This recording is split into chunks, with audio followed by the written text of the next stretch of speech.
Well, good morning, everybody. This session exemplifies to me what I like so much about this conference. We have two really excellent papers. I don't need to say a lot about the details of them. I just want to provide a little bit of broader context to cue us up for a discussion afterwards. So I'm going to assume pressing this green button will advance things. Awesome.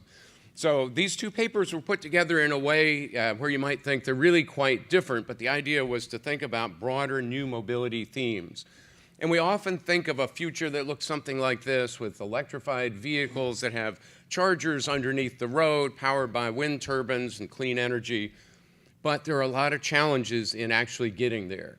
To get to that future may require a whole host of things, including shifting to electric vehicles and lightweighting the vehicles we have on the road, both of which were addressed in these two papers. But those aren't the only factors, of course. We've talked about connected and automated vehicles as part of this story. Will people even own vehicles going forward? What is driving behavior going to look like in the future? And what's the role of shared mobility in all of this? So I think we'll probably touch on some of those things as we get into the discussion. Obviously, we don't have papers on all of them at the moment. But I want to home in on three consumer behavior questions that are deeply part of this discussion. So first, will less affluent customers buy electric vehicles? This is what David's paper was all about. Most of the purchases of EVs so far have been by wealthy people, driving a nice new Tesla or a Chevy Volt or Bolt. Will consumers buy smaller and lighter vehicles? This was the point of Jonathan's paper. Maybe they're scared to buy smaller and lighter vehicles because they're scared they'll be killed by a guy in a Silverado. Will millennials buy and drive vehicles like their elders? So something that wasn't touched on these, but we're in a very dynamic period, and preferences for things like electric vehicles and driving are changing, and so we have to factor that in as well. So turning first to David's paper, the salience of this was emphasized, of course, by the Trump administration's recent attacks on California. There's a battle going on where they're trying to remove California's ability to set independently standards for vehicles. And part of the debate there is that, oh, it's too costly to move to electric vehicles. So David's paper is incredibly timely and relevant as we go into this battle. As I said, EVs have mostly been purchased by the wealthy, and so if we're going to move to a mass market of electric vehicles, we need to know something more about what about poor people. In California, poor people are those who make less than $100,000. So the California policy subsidizes people in a complex way. So what I want to try to just underline, in case you didn't capture all the details, is what's the underpinning of this policy, and how is David and Eric able to draw estimates from it. So it's a policy that subsidizes people in several categories. First of all, it's only rolled out so far in the Central Valley and LA.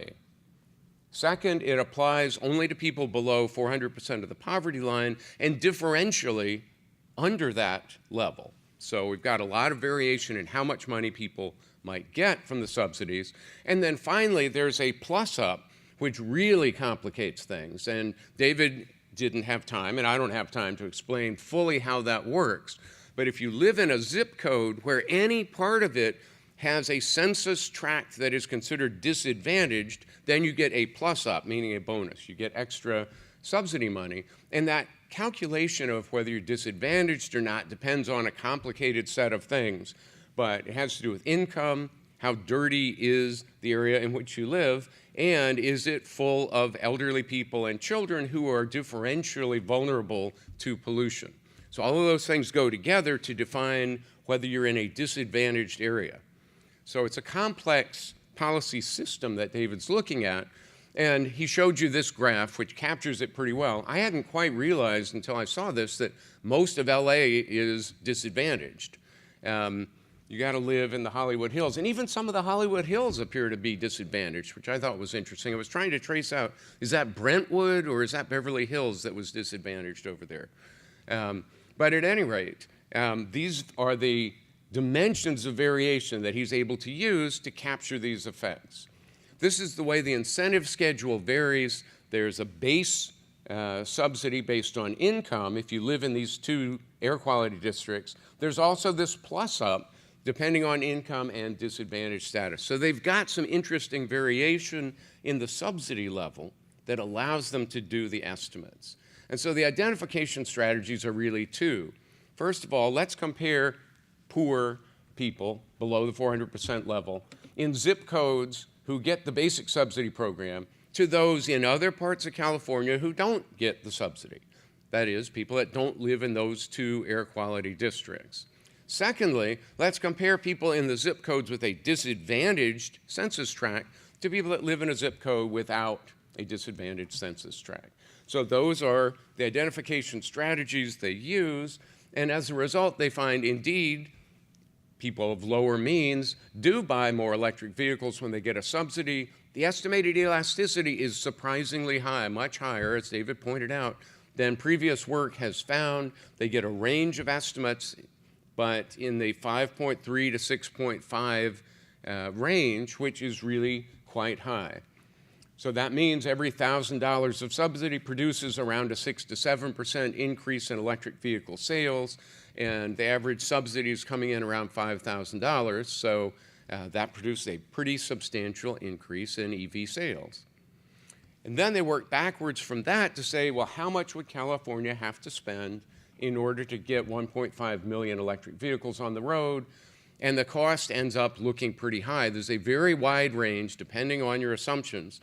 So it could be as low as $3.64 billion, but it could run as high as $41 billion. So it's a large range, but the average is, as David was saying, around $20 billion, which is quite a lot of money to allocate. So it's very useful in informing our discussions and debates about how do we go about electrifying the fleet. Okay, turning to Jonathan's paper, this one is easier to explain in some ways. It's based on a much simpler identification strategy. I love it when there's a paper where there's one graph that basically tells you the whole story, and this is it. So when you see your neighbor get killed in a car crash, you decide I better buy a big car in order to compensate. It's a very clean identification strategy, very nicely executed. And the challenge here is to identify, well, what do we do about it? So Gloria introduced the session by raising questions about what can I do with this information? And Jonathan's paper raises a really interesting point, makes us aware that this phenomenon is happening. And then there's the question, what can we do? It suggests we need coordinated action because we're in a prisoner's dilemma. We're all driving around in Chevy Silverados to protect ourselves from each other. So how do we undo some of that prisoner's dilemma? Well, CAFE standards are actually based on footprint, not on weight. So using CAFE standards, at least as they're currently structured, is a little bit of a tricky mechanism for solving this problem. It can help, and the evidence suggests that tighter CAFE standards do bring down average weight and do reduce fatalities. So that's one mechanism. But EPA's mandate is not really a safety mandate anyway. And so EPA isn't really the agency that can address this directly. Perhaps NHTSA, the National Highway Transportation Safety Administration, can step up and regulate weight. But are they really interested in doing that? There's not a lot of evidence for that. So the results of the paper are really interesting, but what they imply for policy is a great question for discussion at the end of this session. Finally, since I'm standing here and the organizers asked me to do this, I'll talk a little bit about a project I've been working on with support from the Sloan Foundation. Evan Michelson, are you here? Thank you very much, Evan. So we wanted to look at the question of whether millennials are changing their behavior with respect to ownership and driving of vehicles. Why focus on millennials? Because if you look at the data, they're not driving nearly as much as other groups. So if you look at the change in vehicle miles traveled from 1995 to 2009, which is what this graph captures, millennials are driving a lot less. Old people are driving more. So there's a real shift underway in terms of driving behavior. And what we wanted to understand was, what's going on? Are the millennials really different Or are they just kind of hamstrung by the fact that they came of age during a bad economy, during a period of recession? And so what we found, just cutting to the chase in a quick summary, is they do indeed drive less than other generations, even when we control for the socio-demographic characteristics about, do you have kids, do you live in the burbs, how much do you make, et cetera. And so what seems to explain these differences is really different attitudes about certain key things. So one, they hold pro-environmental norms to be more important. So they might be more likely to support a move toward electric vehicles. Second, they think driving has an opportunity cost, so they're going to be more interested in autonomous vehicles and shared mobility. Third, they no longer subscribe to the American notion that driving gives us independence. Fourth, they're much more keenly aware that driving is dangerous. So it's not clear where that came from, but they don't need to have their next-door neighbor die in a car crash to convince them that being in a car is a dangerous thing. Finally, they think travel ought to offer co-benefits, such as exercise, which you get from riding your bike, or the ability to read or use social media, which you get on public transit or in an autonomous vehicle. So millennials really do appear to be different. And any projections we try to make on what policies do we need in order to get to this desirable new mobility future need to take these things into account as well. So overall, what have we learned this morning? Heavy vehicles do kill non-passengers, and people do buy them in part for safety purposes. Less affluent people will buy electric vehicles if subsidies are available, and they're quite responsive to those price subsidies, which is good news. Millennials are less likely to buy or drive a vehicle across the board, and policymakers who want to get us to a new mobility future have quite a challenge in front of them. So I will turn the microphone back to Gloria for the next phase of things.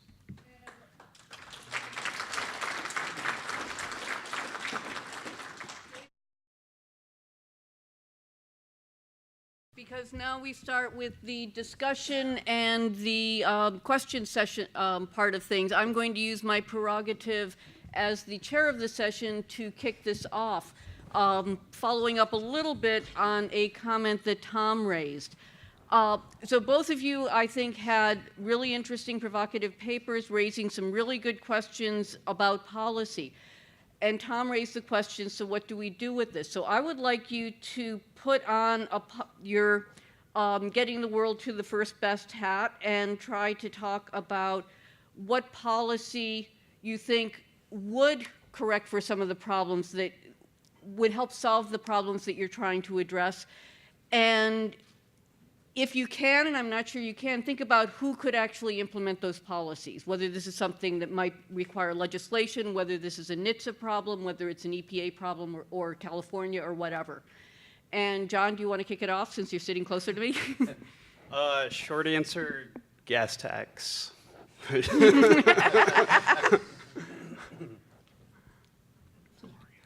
Awesome.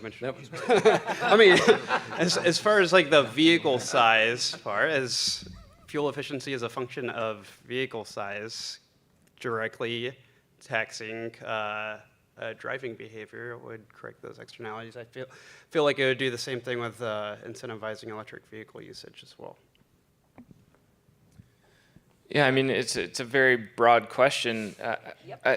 As economists, we have to, be true to our roots here and talk about equating marginal costs and marginal benefits. And actually, I think, in the area of electric vehicles, these policies right now are not really geared in that way. For example, it's not clear to me that that an equating marginal costs and marginal benefits rule would lead to there being only electric vehicles on the road, which is kind of the vision. So I'm not sure. I think, there are kind of two ways that I look at these problems. There's what would we do if we could wave our wand and, tax gasoline, for example. The economist paradise. Yeah, the economist paradise, which, frankly, I think we really need to. The pricing hypothesis that economists have been just constantly beating a dead horse on for, at least the entire time I've been an energy economist. And 100 years or so. 100 years or so before that. 100 years before. the reason why we are so devoted to that idea is because we look around and we see other policies be extremely wasteful. So one of the things that, or ineffective. And so I am concerned in terms of the electric vehicle subsidies that these dollar amounts to get to these goals are going to get really, really high. And that other distortions of prices in the markets, for example, really high electricity prices in California, are going to interact with these policies in a way that isn't necessarily helpful. So it's, I think we need to be looking on all fronts at what is efficient, how do we deploy our precious resources, efficiently in order to achieve our goals. And I really do think that, examining what it is that we're actually trying to do, and I think that is reduce congestion, reduce carbon emissions, reduce local criteria pollutants, and then pricing those. That is the best way to go. So I'm afraid that I'm going to have to beat this dead horse again. Tom?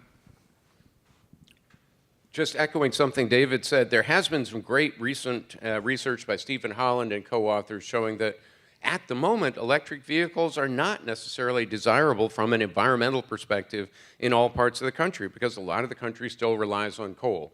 But if you look 20 years out, we hope that'll be very different. David didn't quite say explicitly we need a carbon tax, but that's the other thing that Jonathan mentioned. We need a gasoline tax. We certainly need a global carbon tax. So those are kind of the most obvious two steps to take toward our perfect world. At this point, I throw it open to the panel to discuss amongst yourselves for a few minutes. So any questions or comments that you have for each other?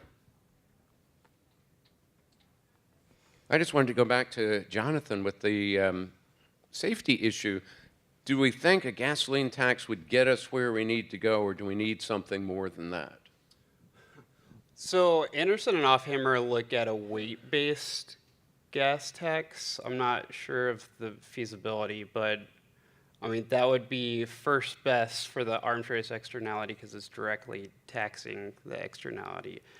I mean, I think it's interesting that we don't place a whole lot of emphasis on it, though, because they estimate a $136 billion annual external cost from vehicle size, which is significantly more than annual social cost of carbon. So it's probably Did they do an estimate of the size of the tax that would be required? They do. I don't know the figure off the top of my head. It's something like it's equivalent, I want to say it's equivalent to a gas tax of like 95 cents, close to $1. First, I just also want to thank you for your very clear description of our papers, which is a valuable role that a discussant plays. And I think, in such a short time frame, we didn't necessarily get to explain it as well as we could have. And so it was really, I think I really appreciated that. One thing that is just coming to mind right now is there are so many different benefits and challenges in the transportation sector. The benefits, the main benefit is getting from point A to point B, and we want to do that cheaply. We're moving around people, we're moving around goods. We want it to happen in an inexpensive and safe way. And when you look at the negative kind of effects that arise in the transportation sector, congestion is one that is just enormous. And living in California, I experienced this very directly, very frequently. But when you add up there's this great literature that was spearheaded by, is it Ian Perry?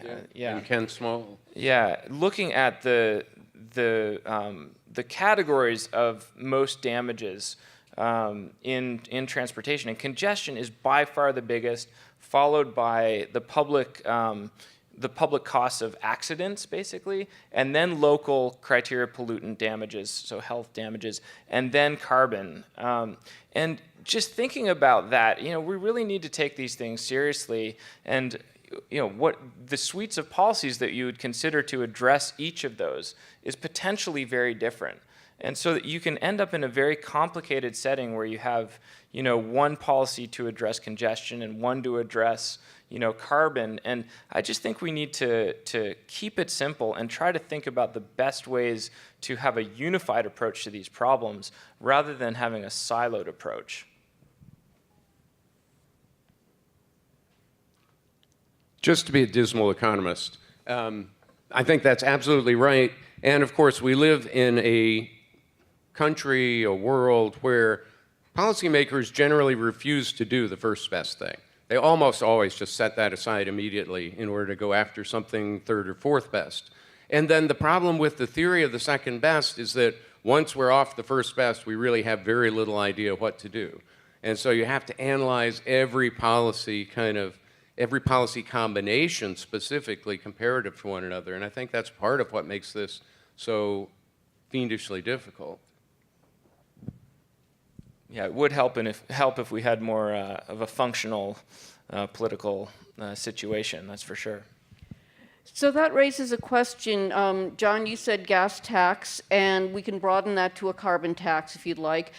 Given that so the first question is that sufficient to get to the first best? And if not, are there potential unintended consequences that you can think of, given that it would leave us in a second best setting?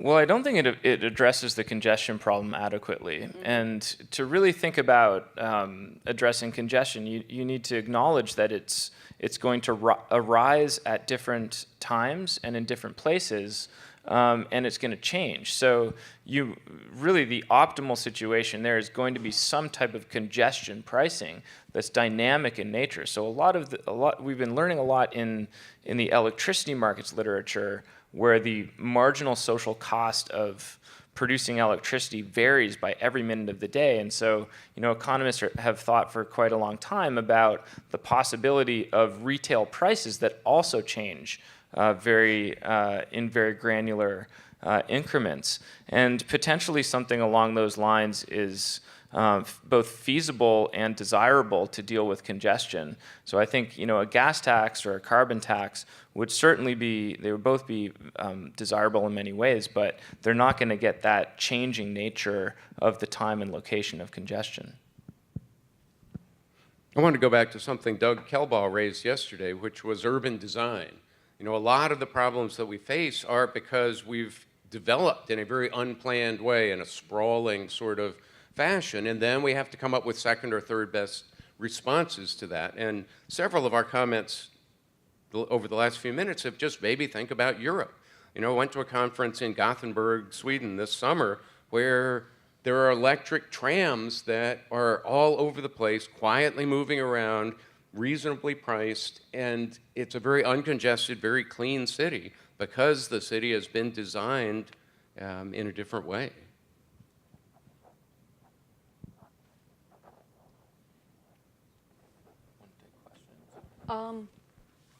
Unless you have something further to talk for yourselves. Why don't we start with questions from the audience then? And start by introducing yourself, if you don't mind. My name is Jesse. I'm an attorney in the automotive industry. In terms of inducing the EV demand, I didn't know how much you considered virtue signaling as how it affects elasticity. So no one's buying a Tesla just because they're those cars aren't safer, they're not more fuel efficient, you're projecting a lot more. And I didn't know if that $4.5 billion, is there any idea that you could induce more demand through a public relations campaign that guilts people into buying more fuel efficient vehicles or taking, electronic bike share programs? Or does the elasticity argument, are your findings on the elasticity so sufficient that either that or more charging stations that are visible would make more of a difference? I think we're learning a lot about the behavioral aspects of many of these decisions, and I think you're right to point out that they can be important. My own perspective is that as we think about broadening this market to include everybody, really the economic features of these decisions are going to dominate the other aspects. So I completely agree with you that people buying Teslas in Palo Alto over the last many years have probably had many non-economic reasons to do so. But I think when you think about the broad market, these economic considerations are very important. So I'm not sure exactly how my elasticity estimate does or does not include that. I'm not sure in these low-income communities what type of virtue signaling might be going on, or even which direction it might go. But it's an interesting question. David Stout, Global Electronics. I had organized a paper for the SAE a couple of months ago. One of the people was from the insurance industry, and he was thinking about autonomy looking out to 2050. That the insurance industry would have, for automotive insurance, a 40% drop in the actual amount of insurance issued. Have you thought at all about how insurance, which is another factor that, after gasoline and the cost of the vehicle, probably the next largest cost for the individual facing, how is the insurance industry valuing the impact when you're talking about higher accidents? Is there a difference in how they look at a heavy vehicle versus a light vehicle? Is there a difference looking at an electric vehicle versus a non-electric, et cetera? Maybe that's future paper fodder. I'm not sure there's a whole lot of empirical evidence on that yet. Like, we're still a little bit away from that. I'm not sure how they value, insurance companies would value vehicle size. Well, it's risk. It's all about risk, and you just articulated that. Right. I mean, it's, I don't know. I think they're valuing potential damages in the value of the vehicle, and I think that's implicitly included. If they're not, they clearly should. I mean, I'm picturing some analyst in an insurance back office doing some machine learning and just looking at the relationships between vehicle attributes and eventual payouts. And it seems clear to me that the literature that John is contributing to would, that's going to be an important relationship. I would assume that they're already accounting for it in some way, optimally. Somehow the consumers aren't aware. Well, let me just chime in on that, because I'm not sure how the insurance industry thinks about this, but if you take an individual's likelihood of being killed in an accident, they're going to be safer in a large vehicle, but the externality they impose is going to be greater. So is the insurance industry really going to be in a position to incorporate both of those facts? And I was thinking it may depend on the nature of the insurance regulation. Here in Michigan, we're a no-fault state.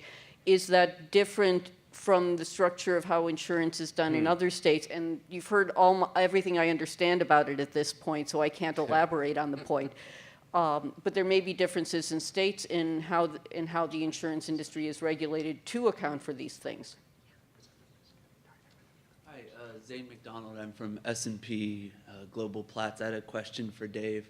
You mentioned subsidy pass-through, and I was hoping you could talk about that a little bit more, and also how a subsidy for an EV may or may not make it to its secondhand sale, and how it could impact a secondhand sale.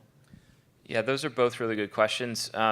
So what we find in our paper is that there's 100% pass-through, which is really an encouraging story in terms of the efficient use of public funds. And what you really want is for every $1,000 of subsidy to be reducing the price for consumers so that you can move down the demand curve. So that's really promising. If it was 50%, that would mean you'd have to spend a lot more money on subsidies in order to get the same result. And my sense of this is that it's the people who designed the EFMP program had thought about this very deeply, and they, in the dealer enrollment process for that program, they had to come to agreements. The dealers had to agree not to basically negotiate with these low-income buyers. And so there's certain stipulations in that relationship that make high pass-through likely. So I think they they were thinking clearly about that, and I'm not sure you can ever really, overcome the incentives people have to try to extract some rents for themselves, but it seems like they did quite a good job. On your question about the secondary market and whether new car incentives pass through to their subsequent secondary market sales a few years later, I actually don't think that. I was having a conversation this morning or yesterday about that very topic. I actually think what's important is what happens in the market at the moment. So when you have a new car subsidy today on, say, a Leaf, that's going to depress the value that people will put on a used Leaf today as well. So it's less what happened, like how that car was subsidized 3 years ago, but more what is the subsidy situation for close substitutes in the market today. And I think there we have in California, we still have a pretty big problem there because we're subsidizing new vehicles a lot more than we're subsidizing used vehicles. And there's some evidence in actually some other work that Eric and I have looking at the way that EVs are flowing in the used market, that this is causing used EVs to move out of California in the auction market. So I think this is a really an important thing to consider for policymakers. What's your objective function, though? Don't you want the most EVs on the road possible? Yeah, I think the objective function is, I was talking with Gloria about this earlier this morning. So, I mean, if you're a California policymaker, I'm not sure how you feel about subsidizing an EV and then having it leave the state when you've got this objective of increasing the number of EVs in the state. You're also not going to enjoy the local pollutant reduction benefits of EVs in California if it moves to another state. And I would say that we probably don't want EVs moving to the Midwest where the MISO has a marginal emissions profile that's worse than gasoline. John? Yeah, and kind of related in some way. This morning the news broke that General Motors is calling for a nationwide zero-emission vehicle mandate to keep a national program, instead of just having it in California and maybe other states.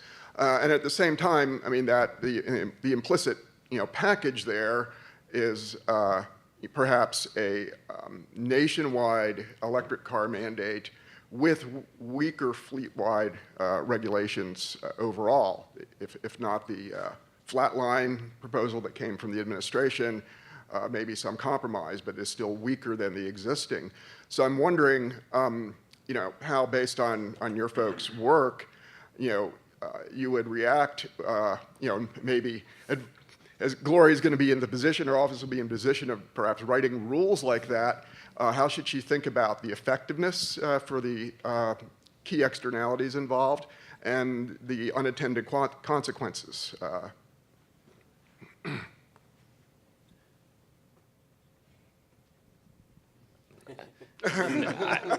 I do have opinions on this topic, so Go for it. I mean, the work that Tom was referencing earlier with about the geographic distribution of damages related to marginal emissions from generation would actually lead me to think that there are certain places that you want to have EVs potentially and certain places that you don't want to have EVs.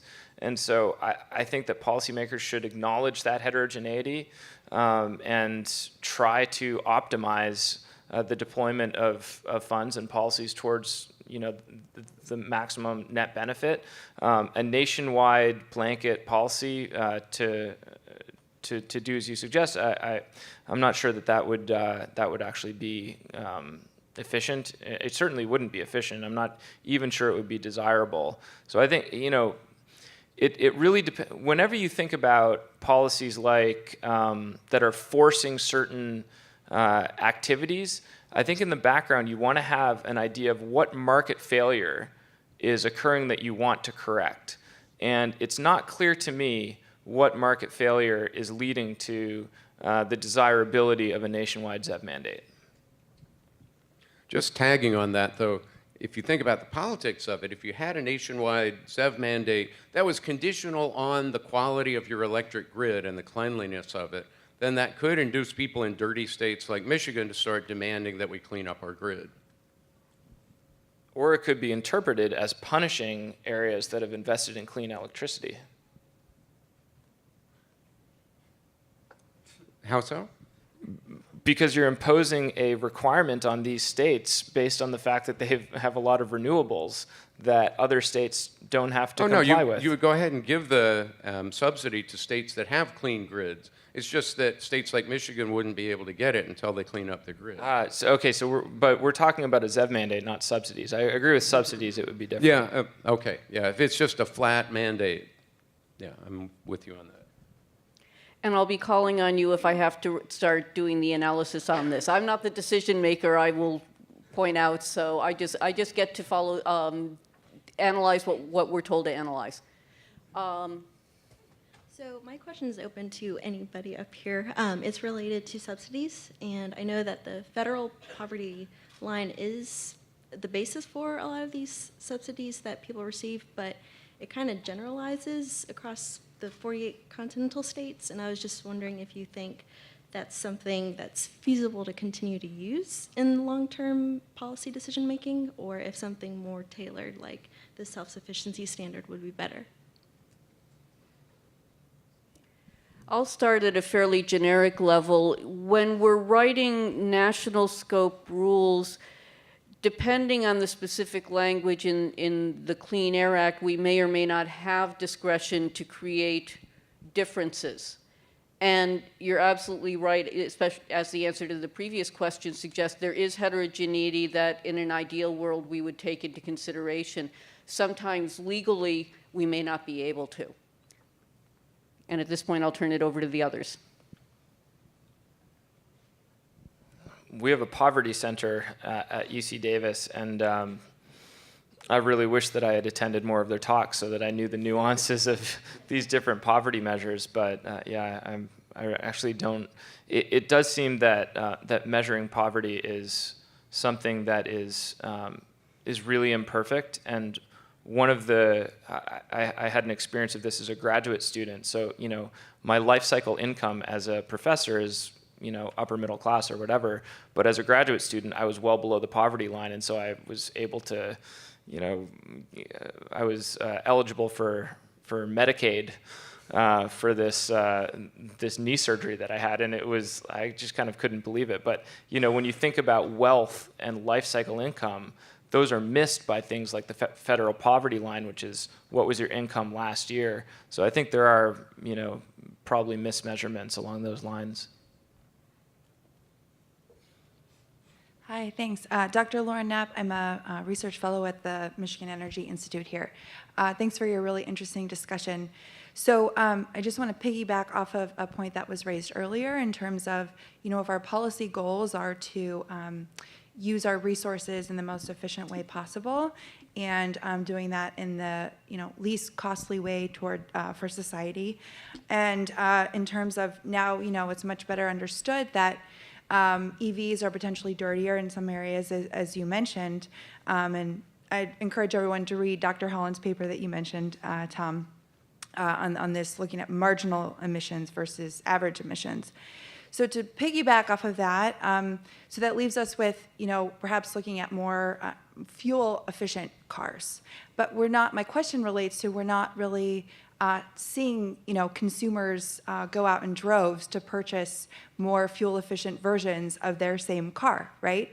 So my question is, and Gloria, your current state of the knowledge in terms of vehicle attributes, just can you expand a little bit upon fuel economy and what your thoughts are on why consumers are buying just much, maybe it's this arms race that you discussed, bigger cars so they can sit up higher, but a lot of the willingness to pay studies say consumers value fuel economy, but that's not being necessarily borne out. So if you could just talk about that a little bit. Thanks. I'll start it off and then toss it to the rest of the panel. I could go on for about half an hour here. I'll spare you that. So in terms of whether people are buying more fuel-efficient vehicles, the standards have forced them to. There have been a lot of new vehicles purchased in the last 6, going on 7 years that are subject to the standards. And and so they have been getting them whether they intended to or not. The studies that Dave mentioned in terms of finding full valuation are not what do you think about it, they're revealed preference studies. They went out and got data. So it suggests that consumers are actually taking into consideration at least a large share of fuel economy. As I suggested, I'm not sure there's a consensus about it, and in the policy world, we're actively having debates about how to reflect that in our policy analysis. So I would say that in general, in terms of people buying fuel economy, it appears that they do think about it, and and there is some revelation that they are buying more fuel efficient versions of the vehicles that existed 5-6 years ago. And with that, I think fuel efficiency standards have made it easier for consumers to increase their vehicle size, and also like the very low price of gasoline. So my colleague who does the trends report is here. My understanding is the vehicle size has actually not increased a whole lot in the last 5 years. I think 0.2 on the footprint scale, something like that. So there has been an increase. It hasn't been huge. I think that there may very well be a role for the standards. If the one thing that stopped you from buying, Marty's standing here, a Ford Expedition, is that it only got 10 miles to the gallon. Maybe now that it's getting 15 miles to the gallon or so, maybe now it's a more desirable purchase. So it's very possible the fuel economy standards have contributed to that, and there's no question that cheaper gas has contributed to that as well. I'll just underline the fact that we probably underprice gasoline. Like those of us who drive around Michigan spend, some studies say, $1,000 a year fixing our cars because there are so many potholes, and we won't raise the gasoline tax enough to actually fix our roads. So, we're underpricing on that side. We're underpricing from the perspective Jonathan presented, that we're subsidizing large vehicles which kill. So gas prices are almost certainly too low, and that encourages people to buy big cars. There are two things that come to mind here. One is that people obviously care about things other than fuel economy, and we should encourage people to meet their needs by buying large cars if they need more capacity and buying heavy cars if they want more safety. I mean, these are good things. They have external consequences that we need to deal with, but people obviously are going to make choices that are best for them. But I will point to one obvious flaw in the way that fuel economy standards are set, which is they're attribute-based. And there's a really nice paper by Koichiro Ito and Jim Salee, where they've got, again, it's a paper that has a money graph. You see the entire story from this one graph, which shows the stepwise attribute basing relationship between economy standards and I believe it's weight in Japan. And you see that all of the vehicle manufacturers are upsizing their vehicles to get to the lower kink on the fuel economy rules. And if you have attribute basing, firms are going to optimize based on whatever they're being constrained to do. And in this setting, it's going to be making bigger vehicles. Marty? Martin Zimmerman, Ross School of Business. I want to pose a question to the panel, which is basically Gloria's challenge, which is how do you regulate all these various externalities? Gasoline tax might be good for the externality of mispricing of gasoline. It's not necessarily the optimum from the weight standard. And you would think that from the arms race issue, the obvious choice would be a registration tax as a function of weight, which would internalize that externality. The thing I'd like your comments on is, let's say we did that. We have a fleet of over, 250 million vehicles on the road that haven't yet incorporated that. The registration tax, or even a gasoline tax, just would operate on vehicle choice only on the new purchases. So what would be the effect of introducing what might be an optimal tax with this very large suboptimal fleet? And what do you do about that kind of situation? Oh, and let me add one last thing. which it leads me to think about an old idea that's been presented, which is why not have a per mile tax, where you tax driving, which is very correlated, obviously, with accidents and fuel consumption. There have been suggestions in the past that that would be a good way to actually pay for auto insurance. So I believe that they're looking into VMT-based tax in California. I've heard about this. I'm not an expert on it at all, so don't quote me on it. I've wondered how that would actually work, because it would be your tax at the end of the year upon inspection, presumably, which leads me to wonder if they're actually fully internalizing this throughout the year when they're driving. So I think, like as Dave was pointing out earlier, like what do we do? Do we tax every single externality? And if so, then the tax system's probably really overcomplicated, and I'm not sure if consumers are fully internalizing all of those taxes or not. A weight-based tax for this paper is obviously like the first best for that. I mean, so I don't know how to answer your question exactly, but a gas tax is essentially like it's second best in this case for a lot of those externalities. Dave. Somebody with resources who is, I think it's an amazing question, and somebody should fund a conference that has an objective of figuring out the correlations between these, all of these different, negative consequences, and trying to identify what is if we were to have one policy that would capture kind of the most co-benefits, what would that be?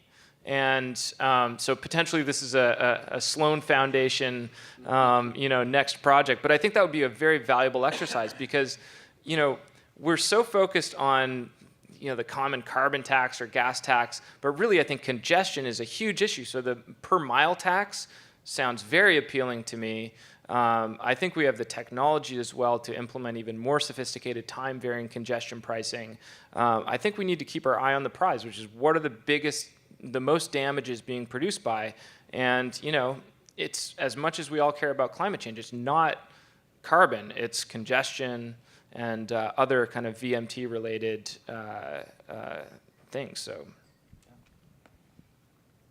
Let's take another question or two. Okay, Jeremy? Yeah, so I'm Jeremy Mahalik from Carnegie Mellon. I wanted to say that I really liked this panel. I really learned from the presentations. My comment is actually based on just something from the discussion. So about EVs. So I've done a half a dozen studies on EV emissions, and usually the one talking about their regional variation and their non-competitiveness with efficient gasoline vehicles in some markets. But I want to point out one issue that Dave's colleagues at Davis are usually pushing me back on, which is that the grid's changing pretty quickly, and all of the econometric studies are only looking in the past. And when we've done simulation studies looking at what we expect the grid, how we expect marginal emissions to look in a future grid with expected retirements, we get a different answer. I mean, in PJM, which is even more coal heavy than this region, than MISO, we see EVs look bad now, but over the life of an EV, our expectation is that they look better than a Prius, during the life. Just a comment. Jeremy knows as much about EVs or more than anybody in this country, so I think his comment is very good. We're close to the end of time, so I think we'll squeeze in the two questions. Go ahead. Thank you. My name is Kyle Reddy. I'm a student representative from Kettering University. So I have an engineering background, at least, not economics. And my question was for Mr. Scott in regards to your empirical research. What is your opinion in regards to empirical observations in terms of the engineering perspective of electric vehicles? In terms of consumer interest in SUVs and crossovers, right now, in terms of product portfolio for a lot of these OEMs, there doesn't exist products such as pickups that have the payload capabilities that an internal combustion engine can produce, as well as other technologies that are found right now in gas cars and not electric vehicle technology. So how, when you have consumers in states where infrastructure is falling apart and they may want a crossover or SUV because the roads have many potholes, or if they want to be able to tow things for pickups and there's not an electric vehicle equivalent. How do you believe that in terms of, from your empirical observations, but also from a policy standpoint, how do we gauge that? Understanding climate change obviously continues whether we have a product that's capable of these things or not, but how do we, when there's different consumer needs for a vehicle, handle those different criteria? Thank you. So I think we're looking at external costs a lot, and these are private benefits that consumers receive that also are factored into the equation and should be factored into the equation. So, and I keep going back to my paper because this is what I know, but in a vehicle arms, it's a prisoner's dilemma. Consumers are purchasing larger vehicles because of their private benefit, but it ends up being like an inefficient equilibrium where now everyone's worse off. So this is a coordination issue. And if we're going to consider those sort of external costs, then we need to impose certain regulations on that to make consumers better off. Yeah, We don't have a lot of time for discussion. Let's save that for the break, so why don't you get your question in? All of the discussion so far has been on monetary incentives, and I think the non-monetary incentives are much more important. Preferential parking, EV lanes instead of HOV lanes. In China, it's the registry lottery system that's driving the battery electric vehicles. In Austria, they just allowed electric vehicles to exceed the speed limit. All of these don't cost the government a dime, but yet they're very effective. Washington, D.C. had the largest percentage of hybrid electric vehicle purchases because they gave those vehicles access to the HOV lane. So, you know, the tendency is to throw money at it, but I think these other free benefits are much more important, and you haven't discussed it at all. I think that's really interesting. I think there's a lot of factors that go into that. I would wonder what the monetary equivalent of being able to drive into the HOV lane is, and I suppose it has to do with value of time. But in water, there's a lot of issues right now on how do we get non-monetary incentives into water regulations, because sometimes price incentives aren't suitable for those fields. I'll just say that it's a really good point, but any politician in the United States who tries to follow China in implementing an auction system for car registrations will be out. I want to thank the panel and all of you for what I thought was a very interesting session, and we have our break now.